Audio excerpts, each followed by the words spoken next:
এক বিশাল কঠিন ঝামেলা। আচ্ছা, আসসালামু আলাইকুম সবাইকে।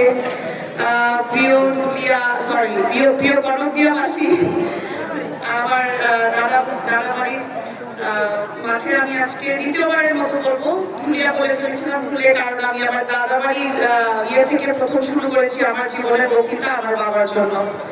তো আজকে আমি ঢাকা থেকে এসেছি আপনার জন্য, আপনাদের সবার কাছে দাঁড়িয়ে কিছু কথা বলবো। অল্প কিছু, আমি আসলে খুব ভালো বক্তাও না, এরকম কিছু বলার আমার কোনো অভিজ্ঞতাও নেই। তো যেহেতু নানাবাড়ি এসেছি এবং এখানে আজকে অনেক বিশাল জনসমুদ্রতে পরিণত হয়েছে আমি দেখতে পাচ্ছি, আলহামদুলিল্লাহ। এবং আমাদের বাম পাশে অনেক আমার খালা নানিরা আছেন এবং ডান পাশে নানা এবং বাবারা আছেন। আসসালামু আলাইকুম সবাইকে।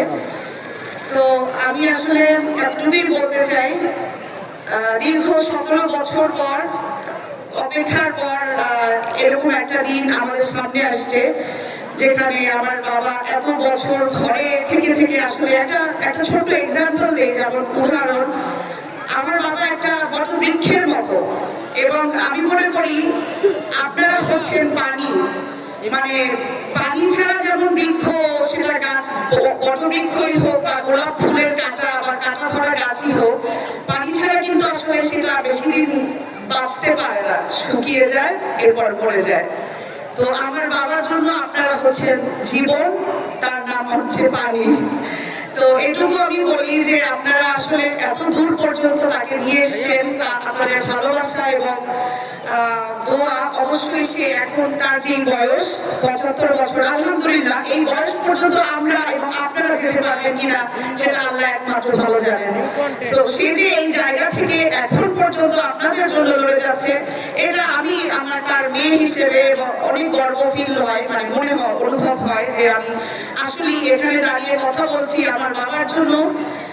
এটা আসলে অনেক গর্বের বিষয়। এবং আমি আশা করি এই কনকদিয়া ইউনিয়ন থেকে, যেহেতু এটা তার শ্বশুরের বাড়ি, তার আবদার এবং আমারও নানাবাড়ির যে আবদার থাকবে আপনাদের কাছে, সবাই আপনারা মিলেমিশে সকল ধরনের ভেদাভেদ, ভুল ত্রুটি ক্ষমা সুন্দর দৃষ্টিতে দেখে সামনে এগিয়ে যাবেন এবং আমার বাবাকে 12ই ফেব্রুয়ারি ভোট দিয়ে জয়যুক্ত করবেন, এই আশা আজকে আর না বলি, কারণ অনেক অভিজ্ঞ বক্তা এখানে আছেন আমার কাকারা।